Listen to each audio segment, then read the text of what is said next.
Seja muito bem-vinda ao Devocional com Elas. Nós estamos aqui juntas para meditarmos na Palavra de Deus e crescermos em Cristo.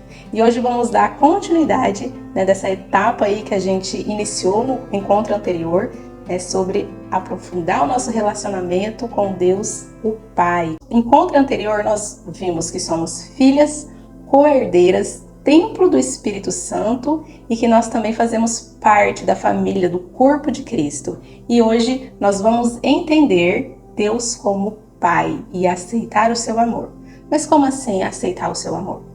Nós somos filhas? Bom, mas a gente pode até entender que somos filhas, mas aí existe um processo, porque nós precisamos aceitar a paternidade de Deus. E nós vamos ver isso hoje. Mas aí você pode se perguntar, mas onde na Bíblia eu vou encontrar que Deus realmente me criou? Que Ele é meu Pai? Nós vamos ver aqui que Deus ele nos teceu no ventre da nossa mãe. Quem realmente desenha aí todos os traços, tudo isso que a gente vê, a cor do cabelo, pele, isso sim vem pela nossa também genética, mas quando nós pensamos que é Deus quem desenha, quem pensa, quem faz os detalhes, nós ficamos ainda mais admirados. E a gente vai ver isso na palavra dele. Lá em Salmo 139, no versículo 13, fala: Tu criastes o íntimo do meu ser e me tecestes no ventre da minha mãe. Eu te louvo porque me fizeste de modo especial e admirado. Tuas obras são maravilhosas e digo isso com convicção. Então, quanto mais você tem essa proximidade de Deus, quanto mais você chega perto da presença de Deus, você vai começando a entender ainda mais a grandeza, o amor dele por nós. Então, quando nós lemos isso aqui, a gente imagina, nossa, o Senhor que me teceu, Ele que me formou no ventre da minha mãe. E isso confirma a paternidade dele. Nós somos criação de Deus. Então, tudo aquilo que Deus faz é maravilhoso, é perfeito. Então, nós precisamos olhar para nós, entender que somos filhas e aceitar essa paternidade de Deus. E lá em Jeremias, no capítulo 1, versículo 5, também nós vamos ver. E fala assim: Antes de formá-lo no ventre, eu o escolhi. Antes de você nascer, eu o separei e o designei profeta às nações. Isso aqui, a gente está lendo aqui, a parte do chamado de Jeremias. Então, ele fala: A palavra do Senhor veio a mim dizendo: Antes de formá-lo no ventre, eu o escolhi. Então aqui mais uma vez eu entendo que é Deus quem nos forma, quem nos tece no ventre da nossa mãe, E Ele também nos separa para algo maior, para um propósito específico que Ele tem para cada um de nós. Então quando nós fazemos essa conversão a Cristo e começamos aí esse novo nascimento, porque vai ser tudo novo. A gente vai voltar lá no original, no plano original que Deus escolheu para cada um de nós. Então tudo aquilo que a gente aprendeu, tudo aquilo que a gente viveu até esse encontro com Cristo, até essa entrega com Cristo, tudo isso não vai fazer mais sentido, porque você vai começar a entender a tua verdadeira e real identidade em Deus. E lá também a gente vai ver que Jesus é o primeiro de muitos. Então como que a gente vai entender Deus como Pai? Então nós vamos lá em 1 Coríntios, capítulo 15. Então aqui a gente vai entender que Jesus é o primeiro filho de muitos, que ele aí conquistou para nós a proximidade com Deus. É 1 Coríntios, que eu falei isso. Vamos lá em 1 Coríntios. Mas de fato, Cristo ressuscitou entre os mortos. Aqui eu já entendo que Cristo foi o primeiro a ressuscitar entre os mortos, sendo ele as primícias dentre aqueles que dormiram. Então, aqui eu entendo que ele é o primeiro. Visto que a morte veio por meio de um só homem, quando Adão desobedeceu, e aí a gente caiu no pecado e veio a queda, e o preço do pecado é a morte. Também a ressurreição dos mortos veio por meio de um só homem, que é Cristo. Então, Cristo é o primeiro a ser ressuscitado e quem está em Cristo também será ressuscitado. Então, por isso que nós entendemos que Cristo é o primeiro dentre muitos e nós precisamos entender isso.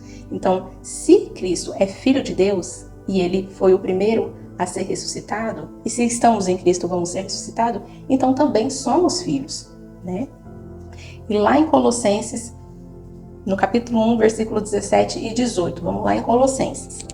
Ele é antes de todas as coisas, e nele tudo subsiste. Ele é a cabeça do corpo, que é a igreja. Jesus é o primeiro que ressuscitou e ele é a cabeça do corpo, que é a igreja. E nós fazemos parte deste corpo. Precisamos entender isso. Capítulo 1, em Apocalipse, fala no versículo 5. E de Jesus Cristo, que é a testemunha fiel, o primogênito, dentre os mortos e o soberano dos reis da terra. Então aqui, Jesus Cristo, que é a testemunha fiel e o primogênito dentre os mortos. Então aqui, mais uma vez, a gente entende que Deus enviou Jesus para nos resgatar, porque ele foi o primeiro dentre muitos. Ele é o primogênito, ele é a primícia daqueles que Deus quer resgatar. E nós que estamos em Cristo fazemos parte deste corpo. Então nós precisamos fixar isso na nossa mente. Então, em Apocalipse, capítulo 22, versículo 13, fala: Eu sou o Alfa, o Ômega, o primeiro, o último, o princípio e o fim. Então aqui, a palavra de Deus é clara. Então ela deixa, com muita clareza que Deus enviou o seu Filho para que em Jesus nós pudéssemos ter essa salvação e com ele nós vamos ressuscitar, na glória. Então nós fazemos parte do corpo, nós fazemos parte também dessa ressurreição.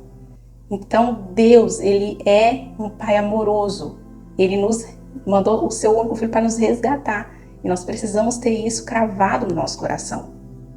Nós precisamos aceitar esse amor de Deus na nossa vida, porque isso vai fazer toda a diferença quando nós entendemos isso, E aí, outro ponto que a gente também vai ver. Deus provê e nos dá o Espírito Santo para não ficarmos sozinhos. Mais uma vez, a gente entende aqui através da palavra o amor que Deus tem por nós. E nós vamos entender isso lá no Evangelho de João, capítulo 14, no versículo 16 e 18. Vamos lá no Evangelho de João. Eu disse que a gente ia ler bastante a palavra de Deus, Mas isso é bom porque realmente a verdade precisa adentrar o nosso coração. Então a palavra de Deus fala: E eu pedirei ao Pai, e ele lhes dará outro conselheiro para estar com vocês para sempre, o Espírito da verdade. E ele continua aqui até lá o 18. O mundo não pode recebê-lo porque não o vê, nem o conhece, mas vocês o conhecem, pois ele vive com vocês e estará em vocês. Não os deixarei órfãos, voltarei para vocês. Olha que declaração de amor linda, Deus, ele pensa nos detalhes. Então nós não estamos sós, porque o próprio Espírito Santo de Deus está conosco, Deus, ele se preocupou para que a gente não pudesse ficar sozinho nesse mundo. Então aqui, mais uma vez, a gente tem a plena certeza, do amor, do cuidado de Deus como Pai nas nossas vidas. E também lá em 2 Coríntios, a gente vai ver aqui que Deus nos dá o Espírito Santo para que a gente não fique sozinho. Vamos lá em 2 Coríntios, capítulo 1, versículo 22. Eu vou ler o versículo 21 e 22. Fala assim: Ora, é Deus que faz que nós e vocês permanecemos firmes em Cristo. Ele nos ungiu, nos selou como sua propriedade e pôs o seu Espírito em nossos corações como garantia do que está por vir. Vamos ler mais uma vez. Ele nos ungiu, nos selou como sua propriedade. Deus, ele é um Deus zeloso, ele zela por nós, ele cuida de nós, ele pensa nos detalhes. Ele pôs o seu Espírito, esse Espírito aqui está com E maiúsculo, então é o Espírito Santo, em nossos corações, como garantia do que está por vir. Então nós precisamos nutrir a nossa fé todos os dias com a verdade que está na palavra de Deus. Que Deus é o nosso Pai, Ele nos ama, Ele cuida nos detalhes de nós e tudo aquilo que envolve a nossa vida. Precisamos ter essa convicção no nosso coração. E também outro ponto que eu destaquei aqui para a gente meditar e entender. Deus nos corrige para vivermos o propósito que Ele tem para nós, nos dando direção. Lembra que eu falei que Deus, ele também, a palavra de Deus, ela vem para nos corrigir, para nos alinhar à vontade do Senhor? Então nós vamos ver isso, lá em Provérbios. Vamos lá no livro de Provérbios agora. Provérbios capítulo 3, versículo 12. Fala assim: Pois o Senhor disciplina a quem ama, assim como o pai faz ao filho de quem deseja o bem. Lembra que eu falei no encontro anterior sobre, né, eu fiz até aqui a analogia do pai e da mãe educando o filho porque quer o bem do filho. E assim é Deus conosco. Ele quer o nosso bem e por isso que ele vai nos corrigir. Por isso que ele vai falar não muitas vezes. E não adianta a gente fazer pirraça, não adianta a gente ficar emburrado. Porque o não de Deus vem para nos corrigir, vem para nos alinhar, vem para nos proteger. E precisamos entender isso e aceitar a correção do Senhor. Vamos lá no capítulo 15 de Provérbios.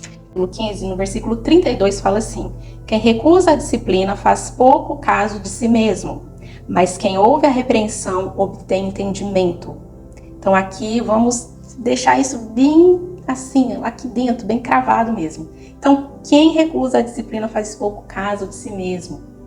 Então você que quer crescer, que quer avançar, que quer prosperar, precisa estar com o coração rendido à correção do Senhor. Precisamos, né? Quem ouve a repreensão obtém entendimento. Então, quando nós temos entendimento das situações, das circunstâncias, é muito mais fácil a gente passar por aquele período, para a gente passar por aquela fase. Então, vamos aí nos render à correção, à disciplina do Senhor, porque é para o nosso próprio bem. E agora vamos lá em Hebreus, capítulo 12. Aqui em Hebreus, no capítulo 12, o título é Deus disciplina seus filhos. Então, eu convido você a ler todo o capítulo, tá? Mas aqui a gente vai ver alguns pontos, tá? No primeiro versículo fala assim: uma vez que estamos rodeados de uma grande nuvem de testemunhas, livremos-nos de tudo que nos atrapalha e do pecado que nos envolve, e corramos com perseverança a corrida que nos é proposta. Então aqui a gente precisa entender que nós precisamos buscar esse conhecimento, esse amadurecimento, precisamos render o nosso coração à correção do Senhor, porque na correção nós vamos ter compreensão, entendimento, né, de algumas coisas, e isso vai ficando mais fácil, né? A nossa caminhada vai ficando mais leve. E aí, se nós obedecermos a Deus, nós estamos o quê? Agradando o coração do Pai. E aí a gente precisa o quê? Nos livrar de tudo aquilo que nos atrapalha. Só que a gente precisa entender o que me atrapalha. E é aí que entra, né, a direção, o alinhamento do Senhor. Lá no versículo 4, no versículo 5, ele fala assim: vocês se esqueceram da palavra de ânimo, que ele lhes dirige como a filhos. Então, a correção do Senhor, né, a palavra que ele traz para nós, também ele nos traz esse ânimo. Por quê? Poxa, Deus ele tá me corrigindo, então quer dizer que ele me ama e ele quer que eu alcance ali aquilo que já tem para mim. Então isso vai o quê? Se eu começo a entender, se eu começo a olhar com essa perspectiva, isso vai trazendo mais ânimo ainda. No primeiro momento, a correção, ela fere, ela dói.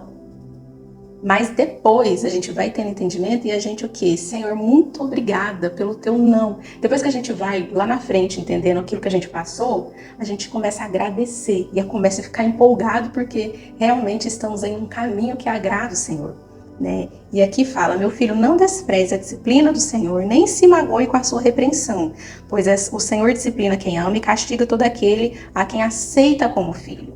Um pai e a mãe não vai permitir que o filho, né, vai para um caminho errado. Se o filho estiver no caminho errado, no caminho que ele sabe que ele vai ter muitas consequências, o pai e a mãe vai tomar uma providência de corrigir, de trazer, de alinhar, não é por aqui, né? Então assim, a gente precisa entender que Deus nos ama e ele vai nos corrigir. Então é muito mais fácil a gente aceitar essa correção, né, e com Deus e seguir aquilo que ele está direcionando, do que a gente fazer a nossa própria vontade e só ficar quebrando a cara, não saindo do lugar. Porque aí quando a gente faz aquilo que a nossa carne quer, quando a gente acha que a gente sabe tudo e vai escolher na torta direita, né, fazendo as escolhas aí sem a direção, sem a orientação do Senhor, a gente só quebra a cara. Não adianta, né? A gente pode até achar que está indo legal e tá fazendo o que é certo, mas vai chegar num ponto que a conta não vai bater. E aí vem a cobrança, né? Então, precisamos aí ter também inteligência, vamos ser inteligentes, né? Vamos aceitar a correção, porque quando a gente aceita a correção, a gente aprende, a gente cresce e as coisas vão ficando mais fáceis. Lá no versículo 7 fala: além disso, tínhamos pais humanos que nos disciplinavam e nós os respeitávamos. Quanto mais devemos submeter-nos ao Pai dos Espíritos para assim vivermos. Deus, lá no versículo 10, lá na frente, Deus nos disciplina para o nosso bem, para que participemos da sua santidade. Lá no versículo 11, produz fruto de justiça e paz para aqueles que por ela foram exercitados. Então aqui, a disciplina do Senhor só nos traz coisas boas, né? Nós precisamos participar e somos separados. A partir do momento, né, que entramos aí para a família de Cristo, né, que aceitamos Jesus na nossa vida, nós somos o quê? Separados para entrarmos num processo de santificação, para entrarmos num processo aí de restauração da alma. Então, nós não tem como fugir da correção, não tem como fugir desse alinhamento se nós quisermos realmente crescer, né, e termos uma comunhão, né, de paz com Deus, de ter aí um entendimento mais profundo, né, de quem é o Senhor, do seu amor, e realmente ter um relacionamento aí verdadeiro, né, um relacionamento saudável com Deus, né, como nosso Pai. Então, meninas, por hoje nós vamos parar por aqui, né? Eu peço que você venha meditar de novo nessas passagens, né? Se precisar, assista de novo aí esse nosso encontro e realmente esteja com o coração aberto, né? Esteja com o coração aí receptivo àquilo que Deus quer fazer na tua vida, né? na tua história, porque tudo é para a honra e glória dele, né? A nossa história, o nosso testemunho pode alcançar muitas vidas, né? E levar através da nossa história o Evangelho de Cristo. Então, eu quero convidar você agora, nesse momento, a fechar seus olhos e vamos aí nos conectar com Deus, o nosso Pai. Agradecer por essa palavra e para que Ele possa continuar aí falando ao nosso coração. Pai, obrigado, Senhor, por esse momento, mais uma vez. Obrigado pela Tua presença, né, nesses encontros. E eu peço que o Senhor continue ministrando o nosso coração, limpando, Senhor, tudo aquilo que não agrada, né, todo ensinamento errado, toda conduta errada que aprendemos, quando nós estávamos distante do Senhor, que o Senhor venha nos limpar, nos santificar, nos ajuda, Espírito Santo, a aceitar a correção do Pai, a aceitar, Senhor, essa verdade, né, que nos santifica, que realmente nós possamos estar aí vivendo uma vida que agrade, que alegre o coração do Senhor. Que o Senhor possa estar conosco, porque nós precisamos de Ti, precisamos do Teu poder restaurador, do Teu amor. Nós dependemos de Ti, Espírito Santo, nós precisamos de Ti. Então, esteja conosco durante esse dia, né, nesses próximos dias, e que o Senhor possa nos conduzir cada vez mais, para que a gente possa aprofundar o nosso entendimento, né, para que a gente possa cada vez mais estar perto do Senhor e sermos transformadas, Pai, de dentro para fora, e que todo o nosso testemunho seja para a honra e glória do Senhor e que seja um instrumento para também ministrar em outras vidas que ainda não te conhecem, Pai. Que o Senhor possa nos ajudar nessa caminhada, nessa construção. Essa é a oração que eu faço, te louvando e te agradecendo, em nome de Jesus. Amém, meninas? Bom, eu espero você aqui no próximo encontro, para a gente continuar aí, né, essa fase aí de um relacionamento com Deus e que você possa, né, ser edificada. E eu peço para você também, se você tem já algum testemunho, alguma coisa que Deus tem falado com você, deixa nos comentários, aquilo que você quer contribuir, né, para essas aulas, para aqueles que vão assistir também, que você possa deixar aí o teu compartilhamento, o teu testemunho, aquilo que Deus está falando no teu coração. Amém? Então, até o próximo encontro e que Deus te abençoe.